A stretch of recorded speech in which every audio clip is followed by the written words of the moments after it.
gmail.com.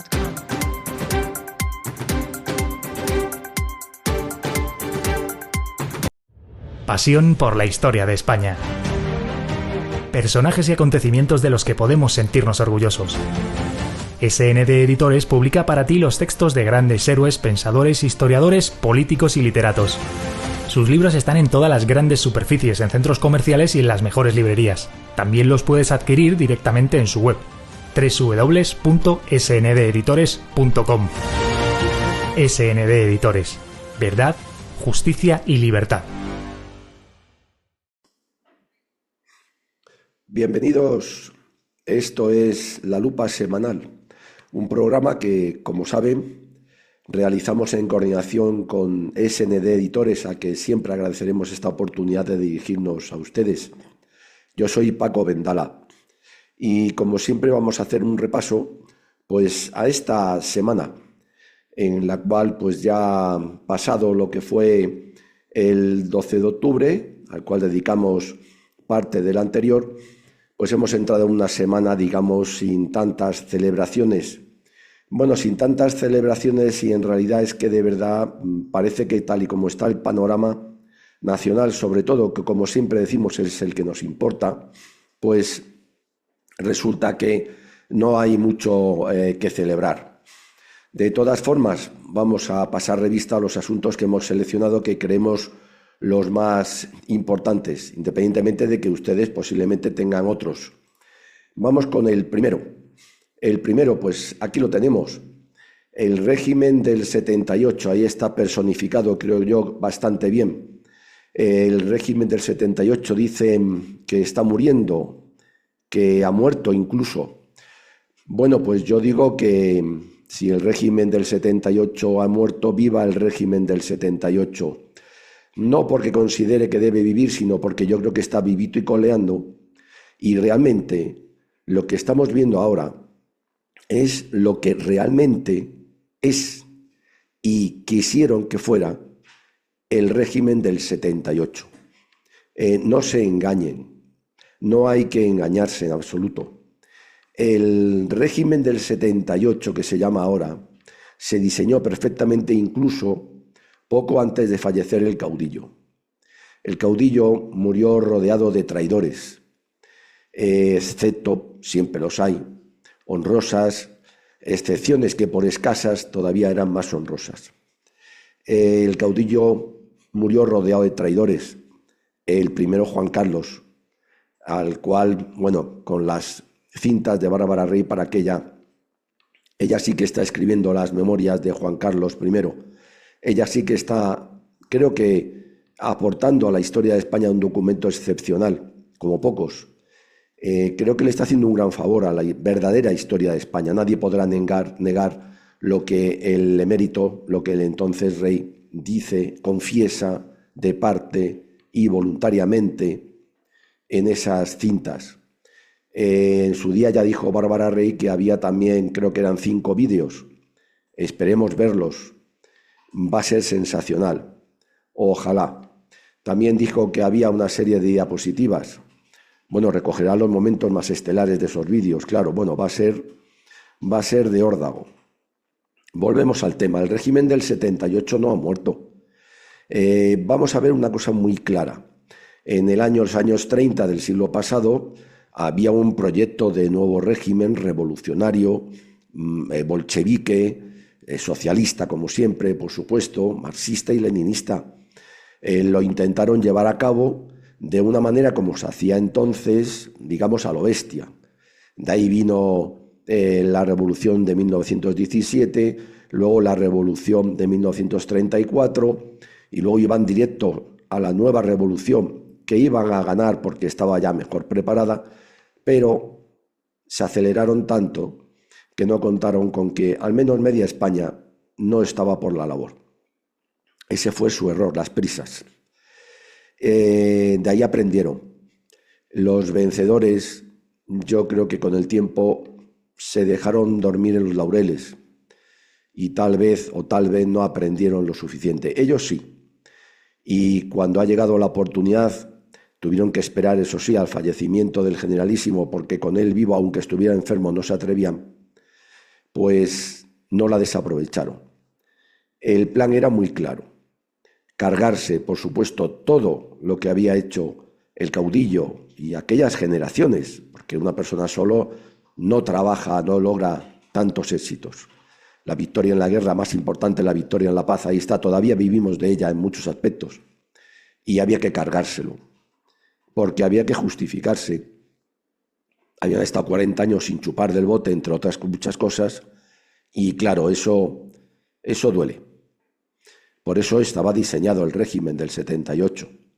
Pieza fundamental, pues Juan Carlos I. Ya lo hemos visto, fue el motor realmente. Con tal de consolidar su chiringuito, es que me da exactamente igual. La víctima España, como siempre. Y todos los demás, por supuesto, alrededor. Desde Suárez, que había sido secretario general del movimiento, en todos los estamentos igual, la judicatura, el ejército, las Fuerzas Armadas, la Iglesia también ya venía de hacía tiempo socavando. Todos trabajaban ya para darle el finiquito a ese régimen que tanto bien había hecho España y liquidarlo, con ese resentimiento, ese rencor, esa mala leche, esa visceralidad de los españoles que no nos la quitamos de en medio ni de encima.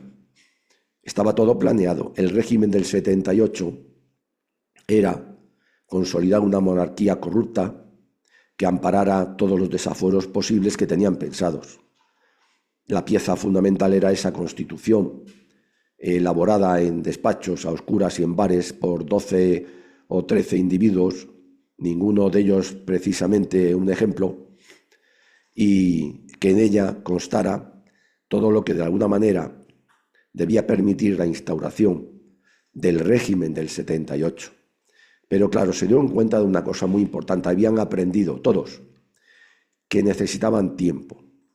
Si aceleraban España, que todavía tenía muy fresco al generalísimo, podía de alguna manera reaccionar.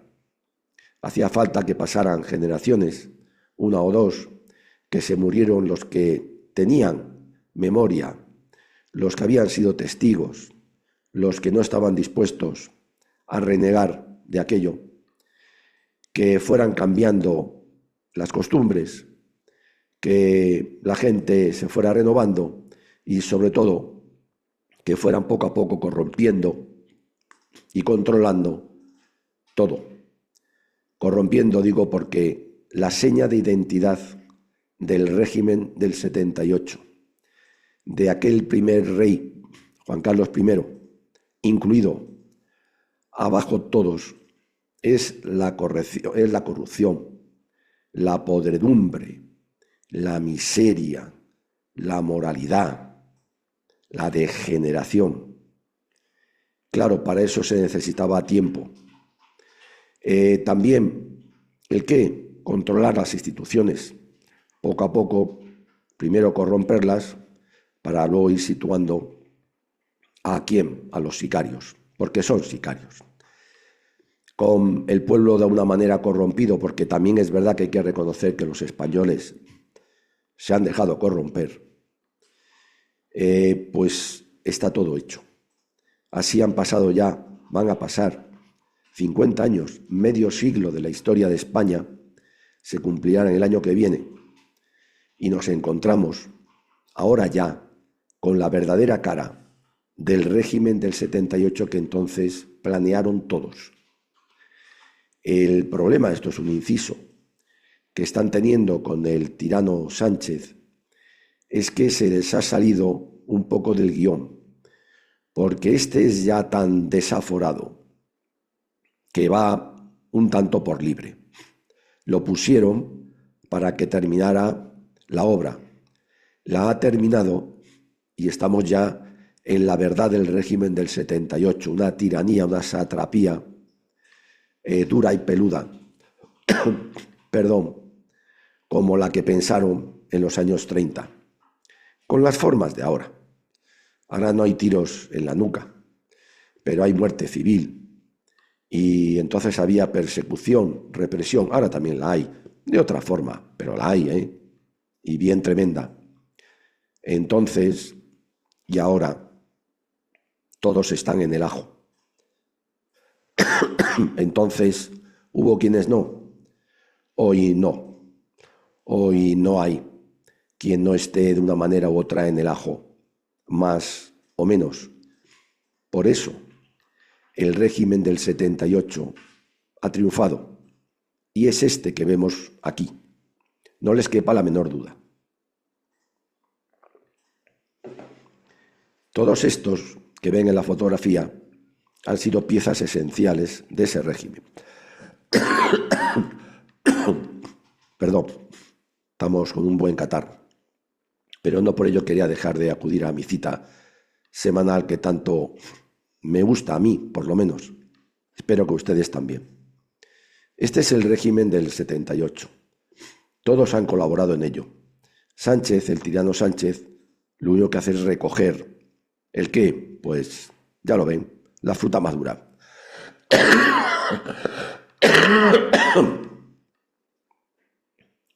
La fruta madura. Eso es lo que hay.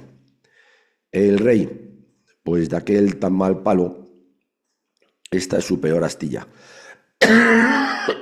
No puedo.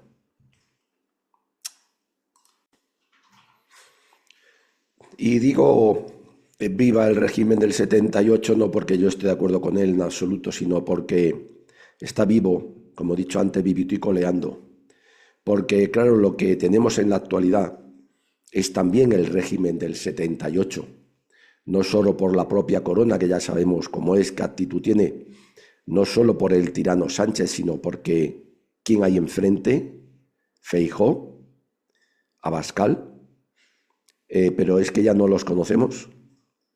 Feijóo, ¿qué está haciendo? Pues esperando a ver si el otro decide irse, que no lo va a hacer, para entrar él. ¿Hay alguna diferencia entre el Partido Popular y el PSOE? ¿Entre Feijóo y el tirano Sánchez y Abascal?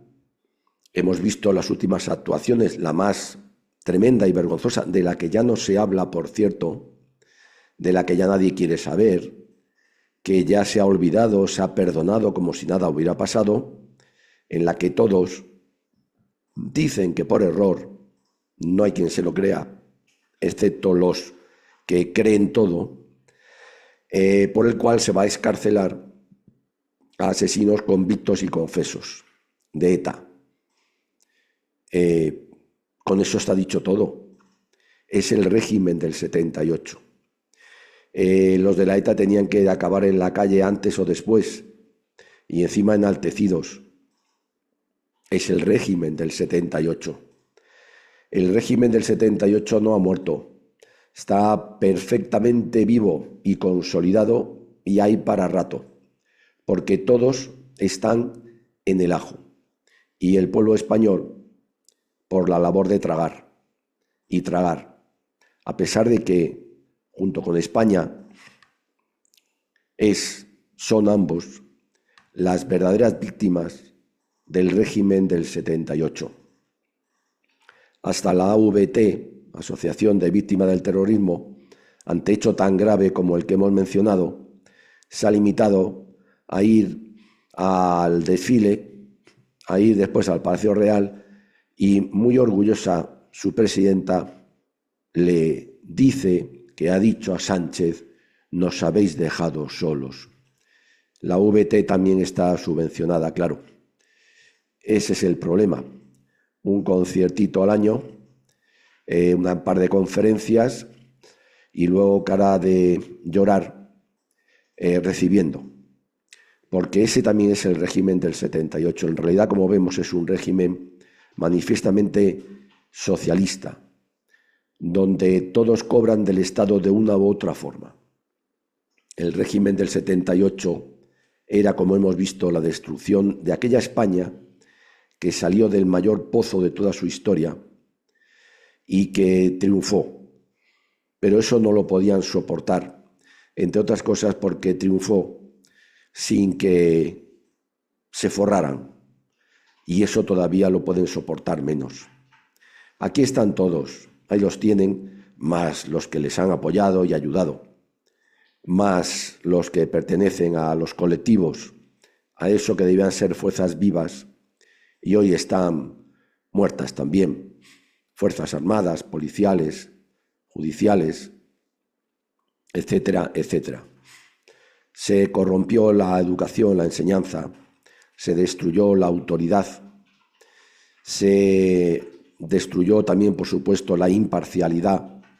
Vivimos en un estado de impunidad y además se ha asumido todas las directrices que nos vienen de fuera, globalistas, por el cual los españoles ya estamos dejando de ser españoles, si no es que ya hemos dejado de serlo hace mucho.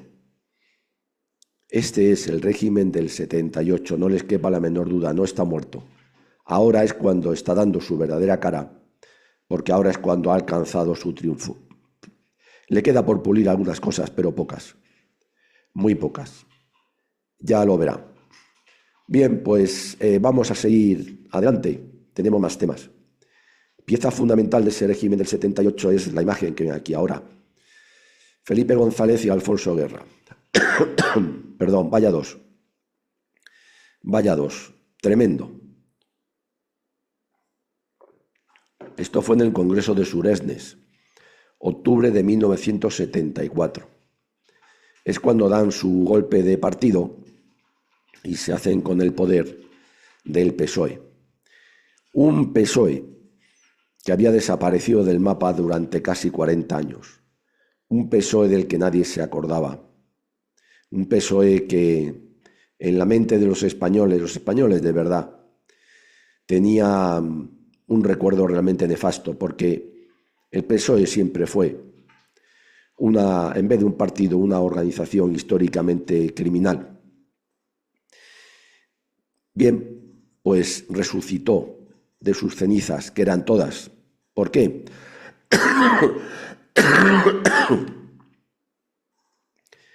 Porque lo resucitaron. Lo resucitaron los traidores. Lo resucitaron los que ya estaban traicionando. Suresnes es el octubre del 74. El caudillo ya va de capa caída, muy caída, rodeado de traidores que tampoco le contaban ni la misa a la mitad. ¿Quién lo resucita? Pues curiosamente lo resucitan los servicios de información militares. Asesinado Carrero, que dirigía, entre otras cosas, el SECET, el Servicio de Documentación, servicios de información que había creado él mismo para la presidencia del gobierno, que estaba formado por militares fundamentalmente, a los que los cambiaron por otros, y ahí aparecieron personajes tan patéticos y tan penosos como los después general Casinello, general Peñaranda, general Faura Martín y otros. Entonces eran simples capitanes y comandantes, pero ya estaban teledirigidos o muy bien dirigidos hacia el régimen del 70. Por ejemplo, Faura era el que supervisaba a Isidoro. Isidoro era el nombre en clave de Felipe González. Esos servicios fueron los que pagaron el desplazamiento de estos a Suresnes. Fueron los que le facilitaron pasaporte. Eran los que se veían con ellos día sí y casi día también. Estaban en coordinación. La idea de aquellos tontos y también traidores era que, claro, como había miedo al Partido Comunista, que eran 4 gatos, y al cual tampoco se combatía, había que resucitar una alternativa socialdemócrata, democrática, etcétera, etcétera, que era el PSOE. Y no se les ocurrió otra cosa que ir a por estos, que eran el nuevo PSOE, no, el PSOE de siempre, porque el PSOE en España no tiene remedio. Tal y como fue creado, siguió, y ya lo vemos hoy como sigue exactamente igual. Es una organización históricamente criminal, hecha pues solamente para una cosa. Una sola ecuación tienen en su cabeza: el poder para la pasta y la pasta para el poder. Y los resucitaron. En vez de haberse mantenido en el régimen que tanto beneficio trajo a España a los españoles. Pues no. Y este fue el Congreso de Suresnes. Estos llegaron allí ya con la idea, y a base de marrullerías, porque lo han sido siempre, de echar a los viejos socialistas que seguían en el extranjero, claro, porque no se atrevían a venir a España a pesar de las amnistías y demás del régimen, aquel régimen, porque eran también lo que eran de siempre. El PSOE tiene una seña de identidad desde su nacimiento y no se la va a quitar jamás. Entre otras es que es fundamentalmente antinacional. No existe un socialismo en ningún país del mundo como este, tan villano, tan vil, tan corrupto, tan corruptor.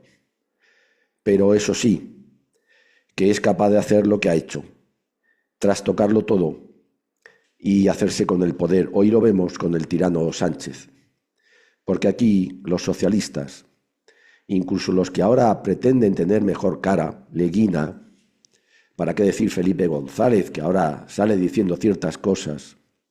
Son siempre lo mismo. Es uno de los males de España. El otro es tener una derecha como la que tenemos. Lo he dicho muchas veces, como parafraseando a Vázquez de Mella. Proclama un Dios en el que no cree, una patria a la que no ama y solo quiere conservar sus privilegios. ¿Verdad, Feijóo? Y Abascal, pues lo estamos viendo también, prácticamente. Ese fue el problema. Y esta fue, Suresnes, pieza también fundamental de ese régimen del 78. Necesitaban a estos, que eran la esencia.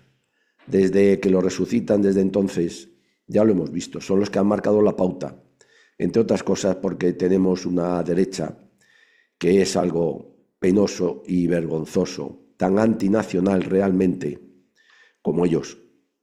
Así están repartiéndose el pastel, que es España y somos nosotros desde siempre. Suresnes fue también pieza clave en el régimen del 78. Tenían que volver, y volvieron, igual que se fueron.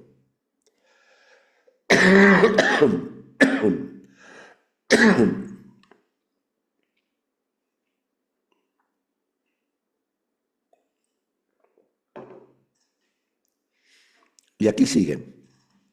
¿Qué es lo que ha pasado ahora? Pues vamos a lo de siempre. Ese pacto de corrupción del que hablaba hace poco Juan Carlos I, que le decía a Bárbara Rey, para tapar la corrupción, no para impedirla, fue también un pacto de alternancia, no de alternativa. La derecha aquí nunca ha sido una alternativa, sino alternancia. La izquierda tiene que hacer algo, el PSOE. La derecha después llega, bueno, 3, 4, hasta 4 o 5 años, lo consolida, no lo quita. Luego el PSOE va a pegar otro empujón y así han ido avanzando en el régimen del 78, que está también aquí. Ahí están los puños en alto, como si no hubiera pasado nada en España. Y todo perdonado por los españoles, y todo consentido por los españoles, y todo tragado por los españoles, que tenemos memoria de pez. Y ese es otro de nuestros problemas también. Claro, el régimen del 78 al final se ha consolidado. Y estos sabían perfectamente lo que hacían. Lo que pasa, como he dicho al principio, que sabían que en el año 82 no podían hacer lo que hoy hace Sánchez. Sánchez sí sabe que hoy puede hacer lo que está haciendo y lo está demostrando. Y no se va a ir. Y a este, yo creo que ni con agua caliente se le echa. Solamente hay que conocer al personaje. Parece que muchos no lo ven todavía. De ese Congreso de Suresnes se han cumplido 50 años. Los que se van a cumplir el año que viene del régimen del 78. No nos olvidemos de ello. Esta es la verdad de la historia. Aquellos servicios de información militar estaban ya también infectados.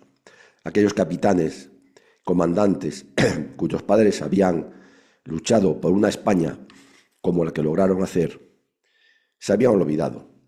Empezaban a escupir sobre la tumba de ellos. Se creían muy listos. Y aquí es donde está el tema. Fue su culpa y la culpa de muchos más. Fue una traición colectiva. Seguimos avanzando. De los Cobos, el coronel de los Cobos se retira, ahora ya, en diciembre. 61 años, es la edad de retiro para coroneles. Si hubiera ascendido a general, pues se retiraría a los 65.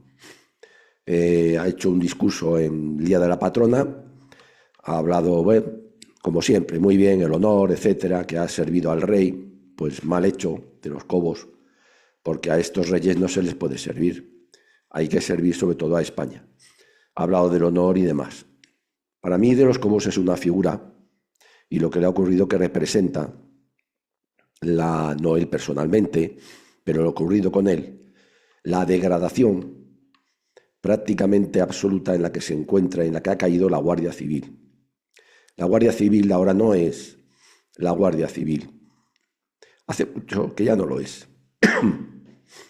De los Cobos tuvo 2 actuaciones, muchas, no conozco todas, pero 2 de cara, digamos, a la galería, al público, que para mí han sido definitivas.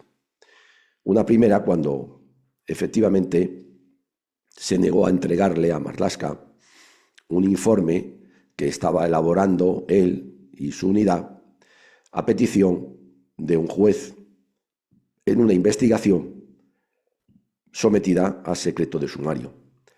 Lógicamente, esos informes tienen que ir directamente al juez, no pueden ir a ninguna otra persona. Los hace la Guardia Civil, son secretos y se lo manda al juez, y el juez en su día pues levantará el secreto sumario. Claro, era un tremendo caso de corrupción que afectaba al PSOE. Marlaska quería conocer hasta dónde había llegado la Guardia Civil. Le pide el informe y él se niega, lógicamente, en cumplimiento de la ley. De ahí viene la inquina, el resentimiento, el rencor, el odio, producto de las personas que son como Marlaska, y ya saben a qué me refiero, contra de los Cobos. A partir de ahí su calvario, postergado, etcétera, etcétera, de tal manera que hasta, bueno, lo echó, y de los Cobos tuvo que ir a los jueces, que siempre le han dado la razón de que todo aquello fue, por parte de Marlaska, ilegal. Tuvo de los Cobos otra actuación que a mí me pareció deplorable. Cuando lo mandaron a la revolución, que no fue un golpe de Estado, a la revolución del 1O, separatista, secesionista, contra la unidad, contra la integridad territorial de España en Cataluña. Y hay que acordarse de aquel humorista, si hay que ir se va, pero ir para nada, para no hacer nada es tontería. Estuvo allí al mando de todas las fuerzas policiales y ya vimos en qué quedó aquello. La Guardia Civil corriendo delante de la chusma, asustada, abandonando vehículos hasta el armamento, sin imponer la autoridad. Cuando uno va a esas cosas, no va para no hacer nada, porque para eso, valga la redundancia, no va de los Cobos. Una buena actuación, la de negarse a lo del informe a Marlaska, y una penosa actuación, aquella en Cataluña. Abro un paréntesis, me acuerdo de algo que pasó en Turquía. Claro, no es España. Hace tiempo hubo unas revueltas, unas revueltas tremendas, y la policía pues no daba abasto. El gobierno llama al jefe del ejército y le dice que intervenga para parar aquello. El jefe del ejército le dice que bueno, que no tiene un inconveniente, pero que quiere la palabra y la seguridad de que el gobierno asumirá lo que el ejército va a hacer para parar aquel desastre de orden público. Claro, el presidente del gobierno sabía lo que iba a hacer el ejército, porque el ejército, por lo menos allí, es una fuerza armada. Le dijeron que no. A los 3 días volvieron a llamarle el gobierno y a decirle que asumían lo que el ejército hiciera, porque aquello no paraba. Salió el ejército a la calle y aquello lo paró en 24 horas. Eso sí, un centenar de muertos y cerca de 300 heridos de bala. Estas son las cosas. Si la Guardia Civil es una fuerza armada, ante una situación como la que se dio en Cataluña, debe actuar como tal. Y si no, mejor no ir, ni salir a la calle, quedarse en el cuartel, porque salir a la calle para nada, es tontería de los Cobos. El problema de Los Cobos, y por qué he dicho que es la prueba de la degradación de la Guardia Civil en tantos aspectos, es porque realmente quien liquida de Los Cobos de coronel, cuando tenía que haber llegado a general, no es Marlaska. Marlaska en todo caso es el sicario. Quien lo liquida de Los Cobos son tus compañeros y es la propia institución a la que has pertenecido durante cerca de 40 años, creo. A ti te liquida la propia Guardia Civil tal y como está ahora, de degradada. A ti te liquidan tus propios compañeros. Porque miren, esto es muy sencillo. Si cuando por negarse legalmente a entregar el informe a Marlaska y lo cesa Marlaska, se le presentan en el despacho de Marlaska los máximos dirigentes de la Guardia Civil, los generales, y le dicen a Marlaska que ese cese es manifiestamente ilegal y que él como ministro no tiene todo el poder, y mucho menos para saltarse la legalidad, sino todo lo contrario, debe ajustarse escrupulosamente a ella y dar ejemplo, y que si no le repone inmediatamente, o si les cesa a ellos por ir allí a protestar, se ha quedado sin la Guardia Civil y no va a encontrar a nadie que se haga cargo de la Guardia Civil, porque ese día todos se van a poner enfermos y se van a quedar en sus casas, desde el general más antiguo hasta el guardia más moderno. Entonces Marlaska se va por las patas abajo. Y de Los Cobos no habría sido cesado. Y después no habría sido perseguido. Así es como se solucionan las cosas. Después, cuando han ganado las sentencias y no le han repuesto, lo mismo. Pero claro, no se hizo la primera vez, ya después tampoco. Ese es el problema de la degradación de la Guardia Civil en tantos aspectos. No hay compañerismo, no hay unidad, no se lo crean. Cada uno va a lo suyo. Los generales, a ver si cesan a de Los Cobos, yo soy también coronel, mañana me ponen a mí y puedo hacer carrera, etcétera, etcétera. De Los Cobos a ti te mandan a casa de coronel con 61 años tus propios compañeros, por la degradación que sufre la Guardia Civil. Una degradación que incluye el haber admitido sindicatos que también andan persiguiendo a buenos guardias civiles, el caso de un suboficial. Tremendo lo que le ha pasado. Sus propios compañeros tampoco le han amparado. Mucha palmadita sí en el bar, pero no ampararle realmente como tiene que ser. ¿Para qué vamos a hablar?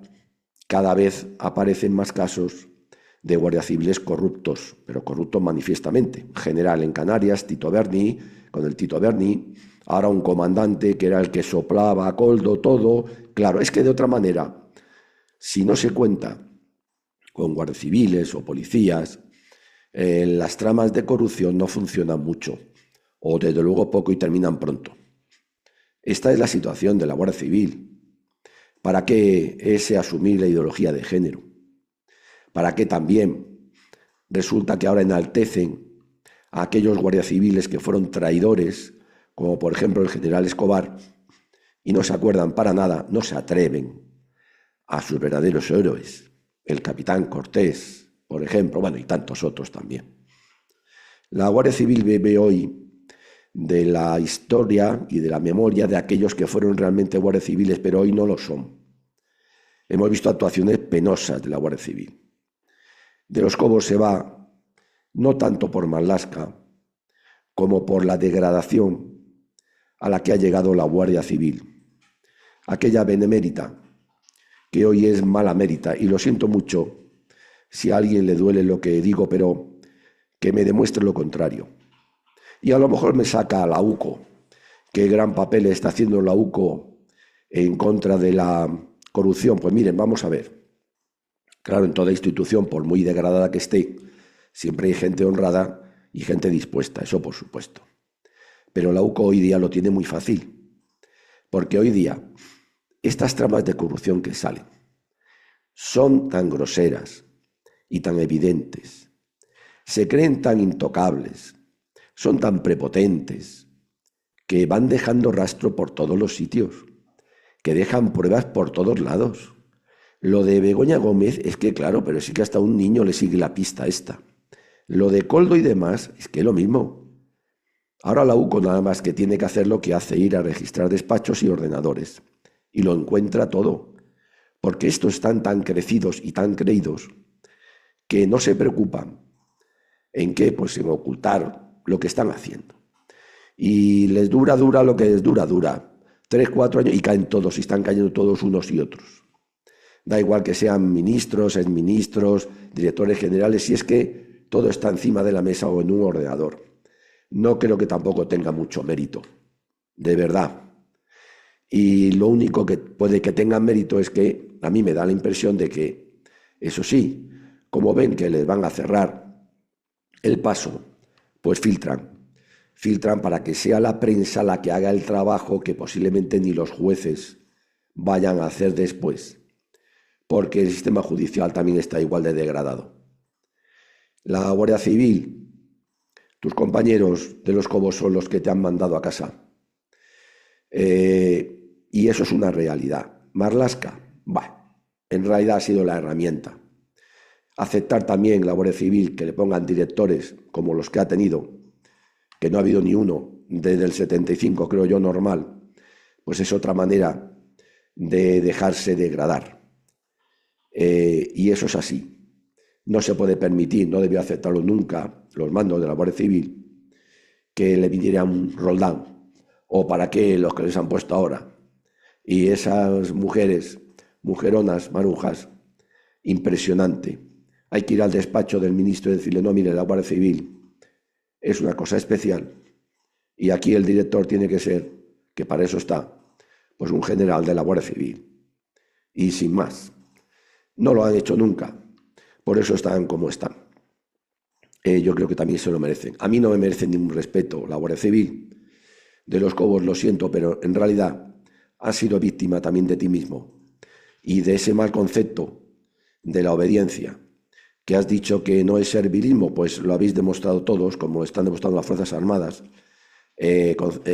confundir obediencia con sumisión, igual que neutralidad con inhibición.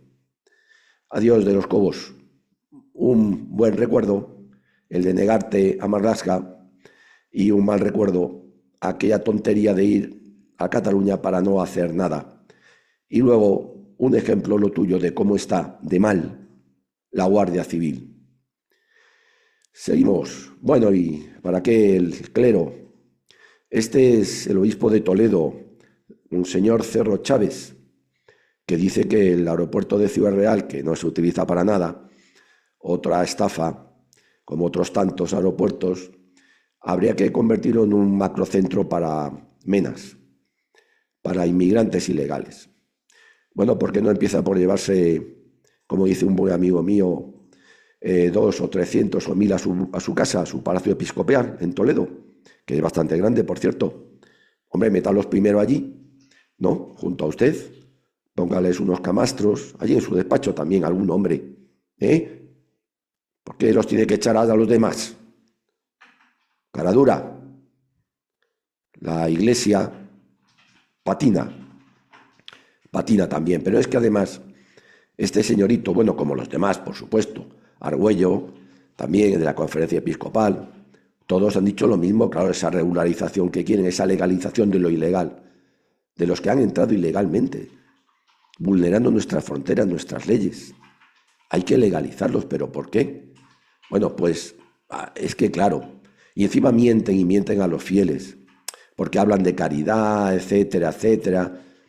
Alguno ha dicho incluso que la inmigración no es el problema, sino la solución. ¿La solución a qué? Bueno, pues nos mienten a los fieles. Les voy a leer un pequeño apunte de la doctrina verdadera de la Iglesia, no el que practican estos, Monseñor Cerro Chávez, de lo que realmente ha dicho siempre la Iglesia sobre este particular, que tiene una tradición larguísima, doctrinal, que aborda este asunto, el de los inmigrantes, de manera muy diferente a como lo hace usted y los suyos, empezando por eso de la caridad.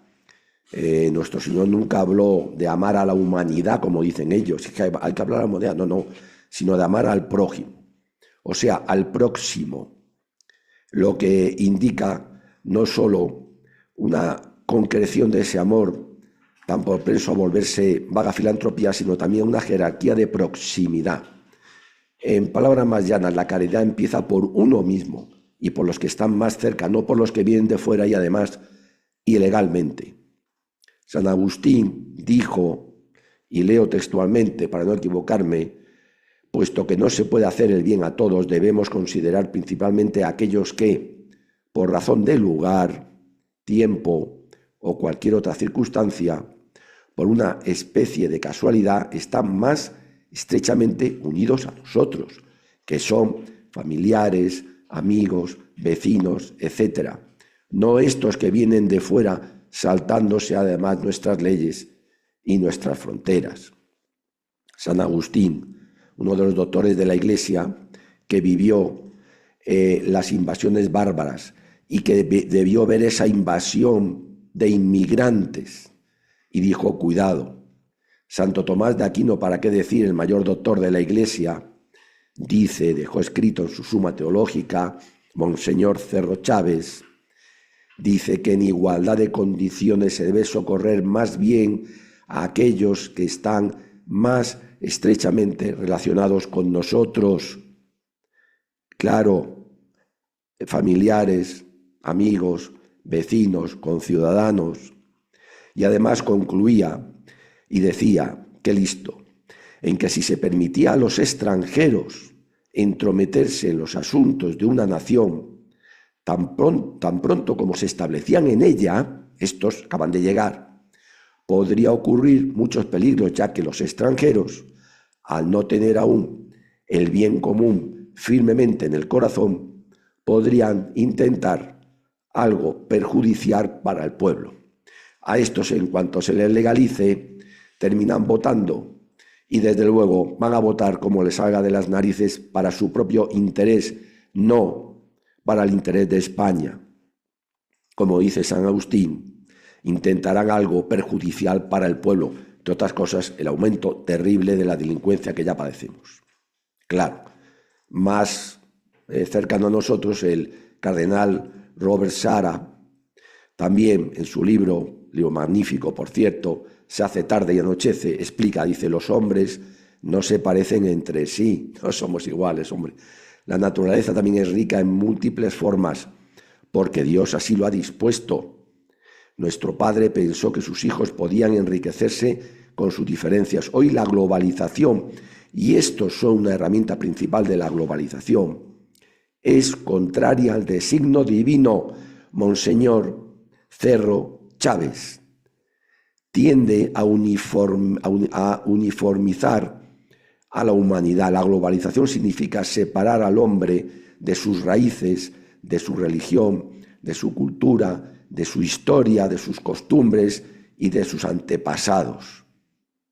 Benedicto XVI, también en su obra La Nueva Europa, ya dijo también que Europa parece haberse quedado vaciada, paralizada en cierto sentido por una crisis de su sistema circulatorio, una crisis que pone en peligro su vida, que depende, por así decirlo, de trasplantes, pero que por tanto no puede por menos de socavar su identidad. Este debilitamiento interior de la fuerza espiritual que antaño la sostenía, acompañado del hecho de que Europa parece estar en vía de desaparición, también desde el punto de vista étnico. Todo esto, Monseñor Cerro y compañía, indica que la doctrina y los grandes próceres y doctores de la Iglesia dicen lo contrario a lo que ustedes propugnan, lo que ustedes están yendo en contra de la doctrina verdadera, secular de la Iglesia. Son unos hipócritas, cínicos. Empiece además por dar ejemplo, ¿no? Se predica más con el ejemplo que con la palabra, y acoja en su palacio episcopal de Toledo, que es inmenso, a 2 o 3 mil de estos. A ver lo que aguanta.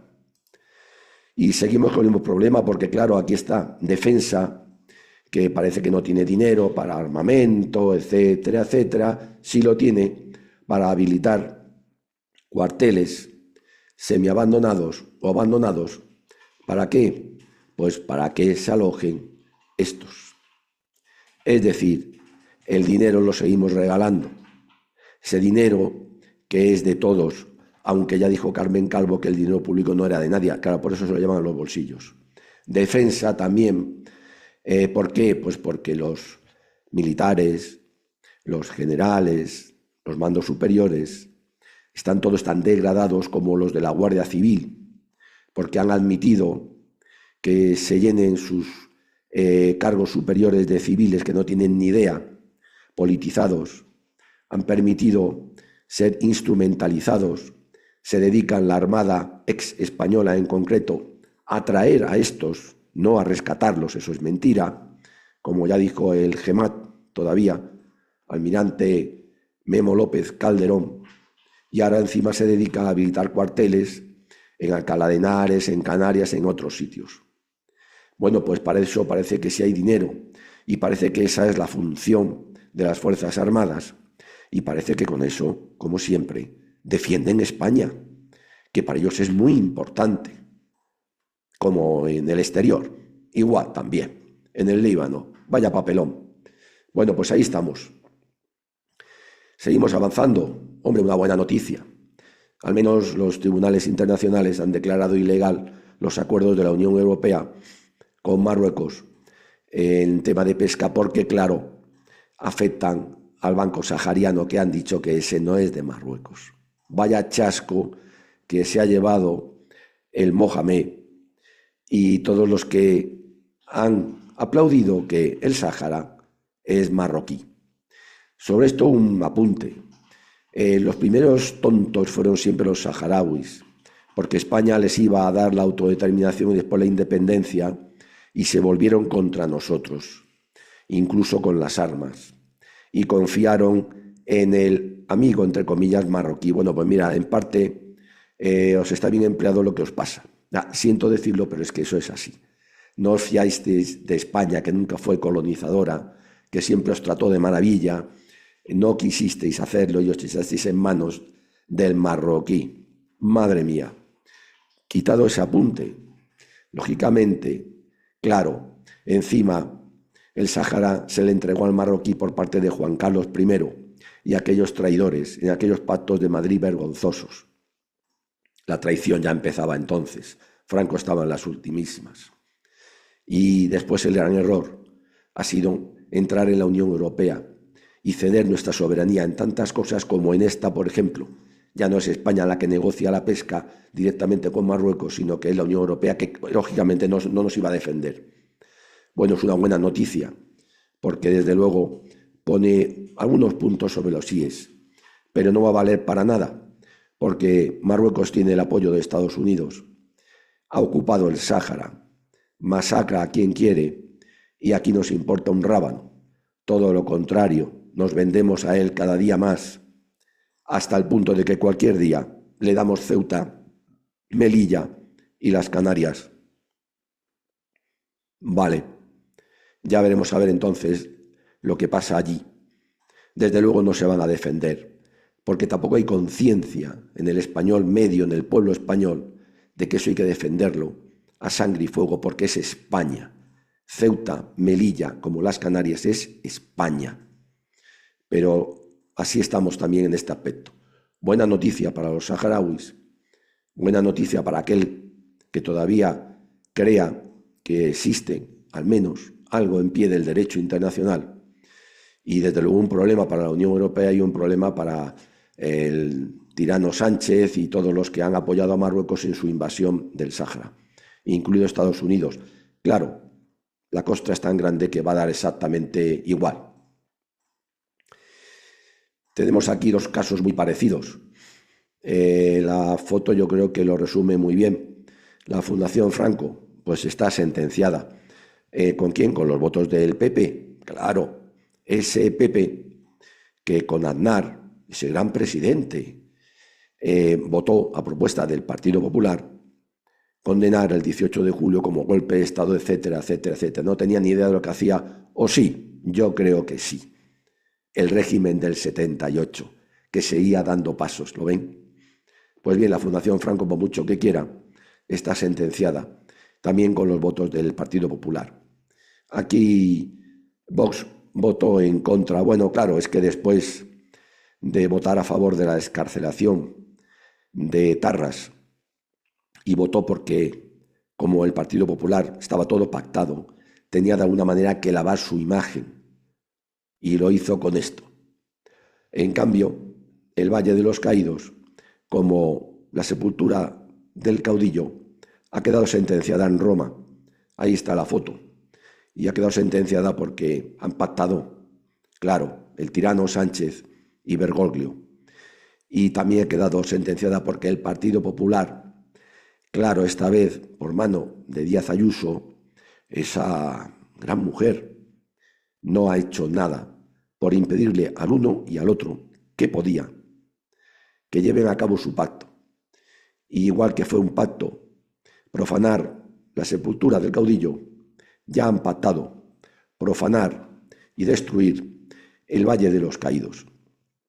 Estamos en manos del régimen del 78, que también formó parte y forma parte la Iglesia actual. ¿Se dan cuenta? El régimen del 78 ha muerto. Viva el régimen del 78 porque está vivito y coleando, no les quepa la menor duda. 2 libros recomendamos esta vez. Uno muy interesante. Dentro de la fachosfera, la izquierda puede estar tranquila. Léanlo, por favor. Cómprenselo a SND. Josué Cárdenas se ha jugado. Gran periodista, chaval valiente como el solo. Se ha jugado, yo creo que casi hasta la vida con este libro. Da un repaso a la fachosfera de primera mano, puesto que él está como periodista en primera línea. Cuenta cosas que le van a dejar alucinados. En primera línea él ha visto que el Parlamento es un burdel. Sí, un burdel, pero no solamente político. No, carnal también. Cuenta anécdotas tremendas, algunas muy graciosas, pero en el fondo terribles y tristes. Y da un repaso a por qué no hay medios nacionales, españoles y patrióticos que duren más de 4 días. Porque las puñaladas, los personalismos, los individualismos, las envidias, también en este bando están a flor de piel. Qué pena. Y el otro sistema electoral español, el cambio necesario, claro, de Luis Baile Roy, es que miren el régimen del 78, vuelvo a terminar ya como empecé. ¿Se han dado cuenta? ¿Hay algún partido, incluido Vox, que hable de la necesidad urgente de una reforma completa de arriba abajo de la Constitución del 78? ¿Hay algún partido, incluido Vox, que hable ya, al principio lo hizo, ya no, de que el cáncer, uno de los cánceres de España son las autonomías que son del régimen del 78? ¿Hay algún partido, incluido Vox, que diga que hay que tirar abajo la ley del 85 del Poder Judicial, que fue la primera que politizó la justicia? Esa ley del régimen también del 78. ¿Hay algún partido, incluido Vox, que hable de que la ley electoral que tenemos es la peor de todas y que se hizo por Suárez para el régimen del 78 y que se puede modificar con el 51% de los votos, no hace falta tener mayoría absoluta? ¿Hay algún partido del régimen del 78, incluido Vox, que hable de todas esas cosas y muchas más que son las piezas y los pilares fundamentales del régimen del 78 que hay que tirar abajo para que realmente muera? No. Claro, el régimen del 78 no está muerto, está vivo y muy vivo. Gracias por seguirnos. Españoles, viva siempre España.